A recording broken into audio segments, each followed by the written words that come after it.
quiet grocery run turns into a nightmare. A black woman in plain clothes is suddenly surrounded by flashing lights, harsh commands, and cold stares.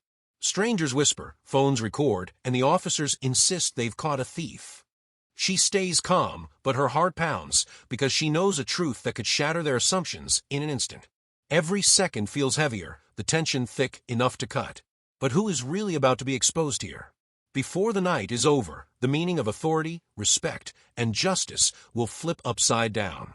Would you have stepped in or stood back and watched it happen? But first, please make sure to subscribe to the channel and comment below from which city you are watching this video. Captain Dana Willis had spent 15 years earning respect in a job that demanded calm under pressure. Off duty, though, she was simply Dana, the neighbor who waved to kids on bikes, the sister who never missed Sunday dinner, the woman who loved the quiet rhythm of an early morning grocery run. That evening, she stopped by a suburban supermarket on her way home, dressed in jeans and a hoodie, thinking only of a quick meal and a quiet night. The fluorescent aisles smelled faintly of fresh bread and disinfectant. Dana moved easily through the store, her badge and sidearm locked away in the trunk of her car. To everyone else, she was just another shopper comparing prices, blending into the crowd.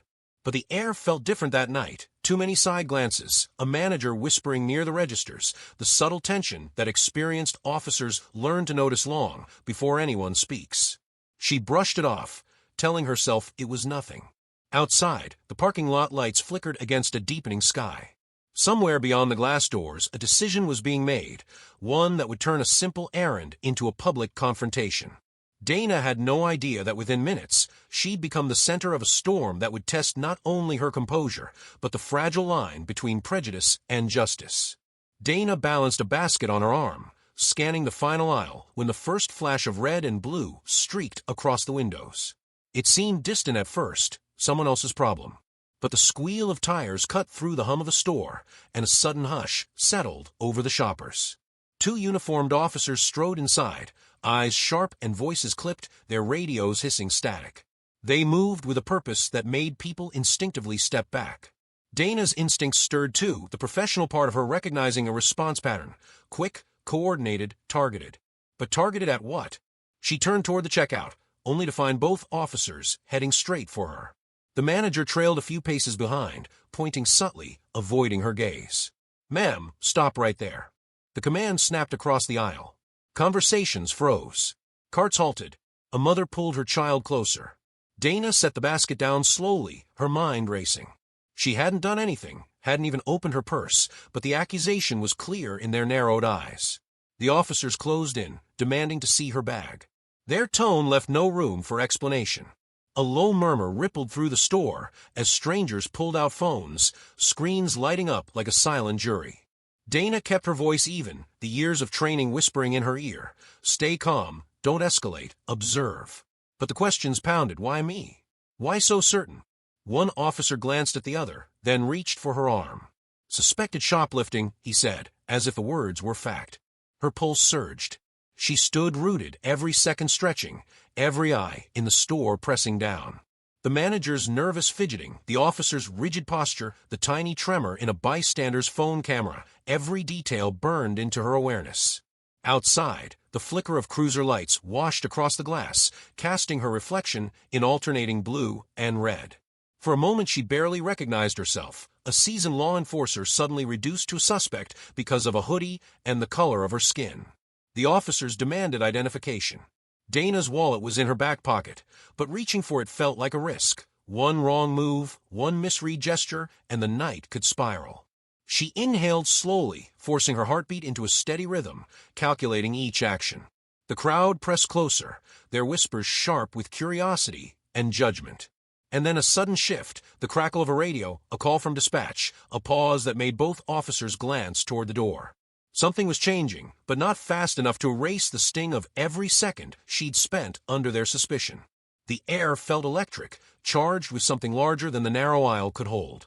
Dana's next move would decide everything, yet the true revelation, the moment that would flip the power dynamic on its head, still waited just beyond the next heartbeat.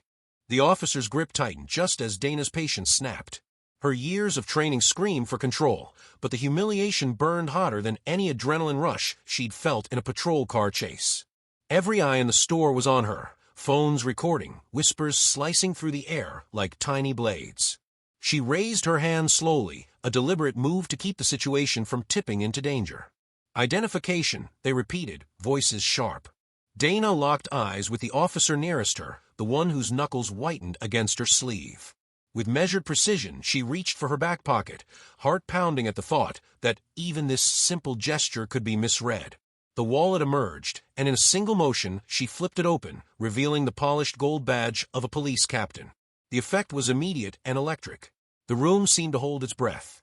The officer's eyes widened, then darted to his partner, a flicker of panic replacing the earlier certainty. "I'm Captain Dana Willis," she said, her voice low but unyielding. 15 years on the force.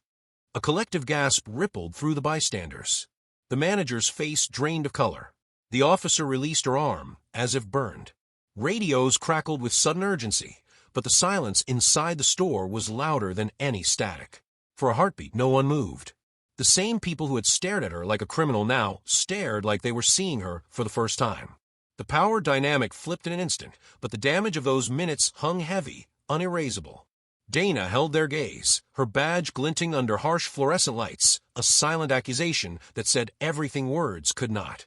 And in that charged pause, the question no one dared to speak hung in the air. If she hadn't carried that badge, what would they have done next? The officers stammered apologies, their earlier confidence collapsing into awkward silence. The store manager backed away, mumbling something about a misunderstanding, but the words sounded thin, meaningless. Dana didn't shout. She didn't need to. The badge in her hand, and the truth it represented, spoke louder than any argument. Outside, the night air felt heavy.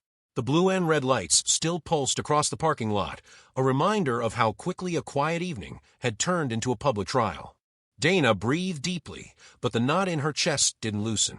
Being a police captain had shielded her at the last moment, yet she knew exactly why the confrontation began, a snap judgment about a black woman in a hoodie.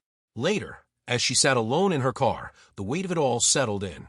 What about the countless others without a badge to deflect suspicion? How many names never make the news? How many lives are altered or ended because someone looks suspicious? The thought was colder than the night air seeping through her window. Dana reported the incident, not for revenge, but because silence only feeds the cycle. Policies can change, but only if stories like hers refuse to disappear. She knew the next person targeted might not have a camera witness or a badge for protection. This wasn't just an embarrassing mistake. It was a snapshot of a larger truth. Prejudice doesn't pause to ask for credentials. It sees skin before character, assumption before fact. So, what will you do the next time you witness someone judged before they're known? Will you speak, record, intervene, or stay silent and let another quiet night turn into someone else's nightmare? The choice, like the story, doesn't end here.